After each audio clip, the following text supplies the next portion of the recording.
E aí pessoal, bem-vindos a mais um vídeo aqui do canal e hoje eu vou passar a minha opinião sobre uma furadeira de bancada da Menegotti, o modelo MFB 13.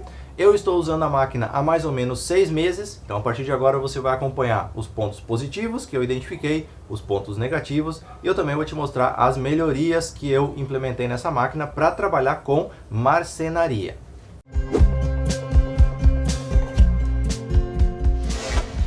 E para começo de conversa, eu quero te passar as características gerais da máquina, as especificações dela, para que você entenda um pouquinho melhor e consiga comparar isso com outras máquinas aí que você vai encontrar no mercado disponíveis para compra.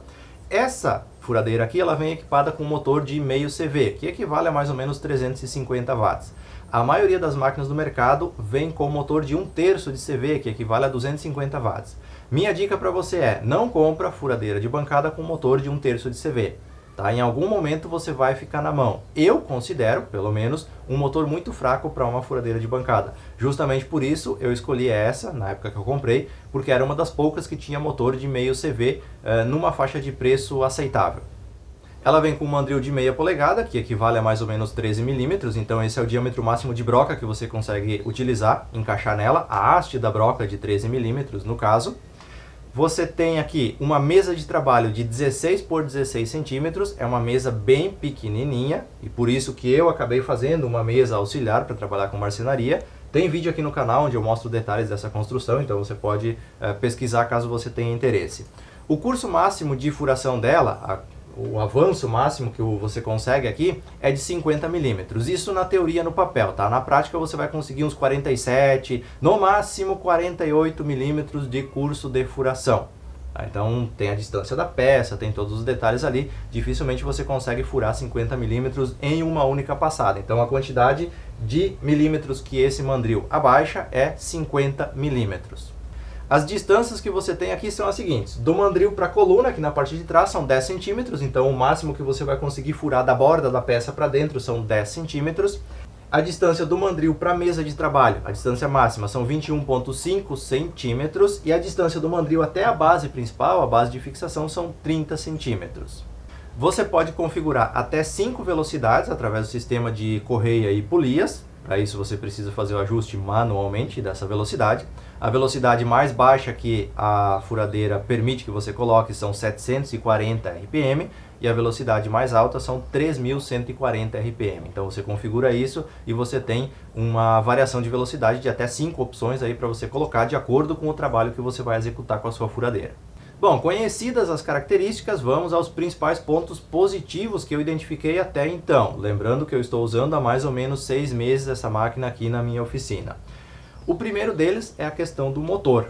Como eu falei antes já, a maioria das máquinas vem com motor de 1/3, essa aqui vem com motor de meio CV, então te dá uma força maior para você executar os seus trabalhos. Até então eu usei aqui, as brocas maiores que eu usei foram as Forstner de 30 e 35 milímetros, furou tranquilamente tanto madeira dura quanto o MDF. Eu usei serra-copo de até 50 milímetros com ela, furou tranquilamente. Às vezes deu uma engasgadinha ou outra, mas muito pouco, e é mais por erro de operação do que por falha da máquina. Porém, com serra-copo acima de 50 milímetros, o trabalho começa a ficar penoso e muitas vezes você não consegue executar. Então, serra-copo mais que 5 centímetros, dificilmente você vai conseguir furar com ela. Se você comprar uma furadeira com motor de 1/3, você não vai chegar na serra-copo nem de 50. Tá? Se atenta para esse detalhe, a questão da motorização. Então, o motor dela tem me atendido muito bem nos trabalhos aqui com marcenaria. Trabalhos com metal eu não posso opinar porque não é a minha rotina, não é algo que eu faço todos os dias o tempo todo. Já furei sim algumas chapas de 2,5 milímetros, já furei perfil de alumínio, já furei outros materiais aí, mas é um ou outro furo, são coisinhas mais simples que eu faço aqui e ela atendeu bem todas as demandas que eu tentei fazer com ela na parte de metal até então. Porém, como o trabalho com metal não faz parte da minha rotina, eu não posso dar uma opinião mais elaborada sobre o trabalho com metal nessa furadeira. Um outro ponto positivo da máquina é que ela tem pouca folga no eixo do mandril, ali na parte do curso dela. Então isso vai fazer com que a sua furadeira fique um pouco mais precisa, já que ela não tem tanta folga. E tem uma opção para você regular isso também, é bem chatinho de regular, mas você consegue diminuir ainda um pouco a folga que já vem nela de fábrica. mas é uma folga bem pequena e bem aceitável até para o nível de ferramenta que a gente está falando aqui. E o terceiro ponto positivo é que ela é uma máquina bem silenciosa. Então você pode trabalhar tranquilamente sem sentir incômodo no ouvido, mesmo sem utilizar um protetor auricular. Agora vamos aos 3 pontos negativos, 3 coisas ruins que eu identifiquei na máquina. Primeiro, ela veio fora do esquadro. Sim, eu comprei uma furadeira de bancada e ela não fura reto. Isso mesmo que você ouviu. Eu consegui corrigir a minha, tá? Talvez você consiga corrigir a sua mesmo, ela sendo de outra marca, de outro modelo. Você precisa primeiro identificar para onde que ela está torta, para onde que ela está fora do esquadro e daí para fazer a correção. Nesse caso aqui, ela estava no sentido lateral aqui, perfeito, o esquadro estava perfeito. O problema era frente e trás. Tá? Quando descia a broca aqui, a ponta da broca ia mais em direção à coluna do que para cá, ela não descia reta. Então, do curso dela aqui, quando começava a furação até o final, dava 1 milímetro e pouquinho de diferença que ela ia mais contra a coluna. Eu consegui reduzir isso, diminuir a praticamente zero, colocando um calço nessa parte da frente aqui, fazendo todo esse cabeçote da máquina aqui, toda essa parte da estrutura da máquina, inclinar um pouquinho para cima aqui, fazendo com que a broca ficasse no esquadro. Então, é o padrão de ferramentas chinesas, tá? Ela não vai vir perfeita, não vai vir certinha. Eu consegui corrigir, mas daí é uma questão que nem sempre pode ser corrigida dependendo da máquina. Então esse é o principal defeito dela. O segundo defeito que eu encontrei é a rotação mínima, que no caso dela é 740 RPM. Em algumas situações faz falta uma rotação na faixa dos 500 RPM. Tá? Tem muitas máquinas no mercado que tem a primeira faixa de rotação na base dos 500, 550 RPM, e isso é interessante. Nesse caso, 740, para algumas aplicações pode ser muita rotação, principalmente para quem trabalha com metal um pouco mais duro, pode acabar queimando e estragando broca por conta da rotação excessiva.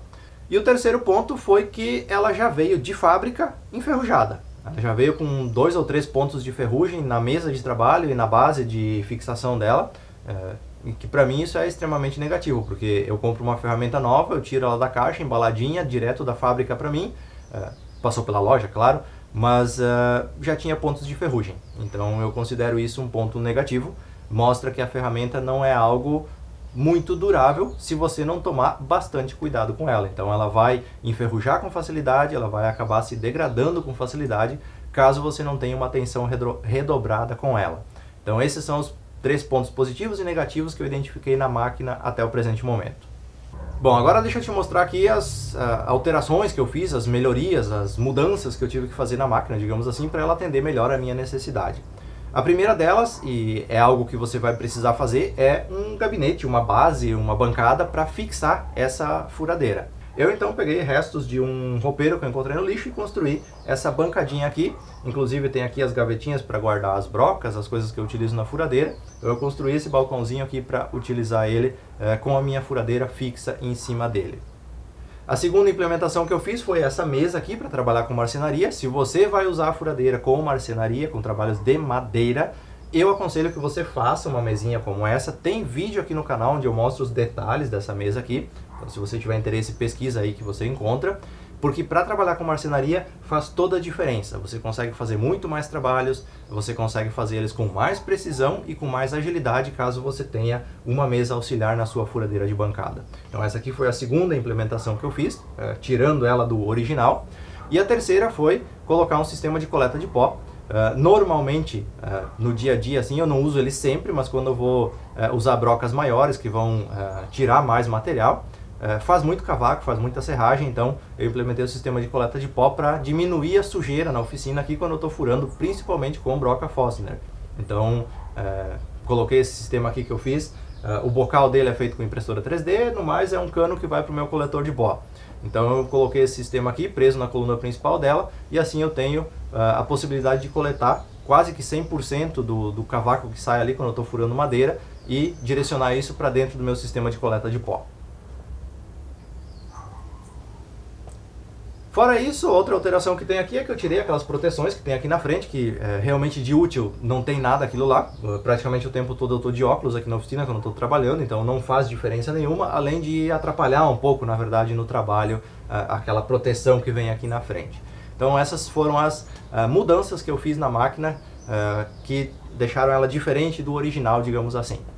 Bom, para fechar a nossa conversa, eu recomendo sim a máquina. Eu acho que o custo-benefício dela é bom mesmo com os defeitos que eu apresentei. Eu acho que os prós acabam equilibrando essa balança aí. E o defeito principal, que é a questão do esquadro, na hora que você vai fazer a furação, ele é possível de ser corrigido. Um desbaste de material, com um calço, ou até mesmo com essa mesa aqui, se você for fazer uma, você pode colocar um calço, incliná-la um pouquinho e tirar essa diferença que tem aqui no esquadro da broca, deixando ela perfeita. Então eu acho que acaba valendo a pena, principalmente pela potência do motor, que eu acho que é o ponto positivo que mais pesa a favor dessa máquina aqui. Se você for procurar uma outra marca, sempre vai na máquina que tiver um motor de pelo menos meio CV. Tá? Não compra furadeira com motor de 1/3, que você vai ficar na mão cedo ou tarde. Eu comprei a minha na loja do mecânico, na época eu peguei uma promoção muito boa, o preço dela ficou abaixo dos R$500. Eu acho que dificilmente você consegue hoje um valor abaixo de 500 numa máquina como essa. Mas de qualquer forma eu vou deixar o link aqui embaixo, na descrição, no primeiro comentário, se você quer conferir o valor que ela está lá na loja do mecânico hoje. Se você achar que vale a pena comprar por lá e você quiser comprar pelo meu link, eu te agradeço, que você vai estar me ajudando aí no sustento da família também. No mais, muito obrigado a você que acompanha o canal, que acompanha os meus vídeos, e eu te vejo numa próxima oportunidade. Caso você tenha alguma pergunta específica que eu não tenha respondido no vídeo aqui, deixa um comentário e dentro da minha disponibilidade eu vou tentando ajudar todo mundo. Valeu, muito obrigado e até o próximo vídeo.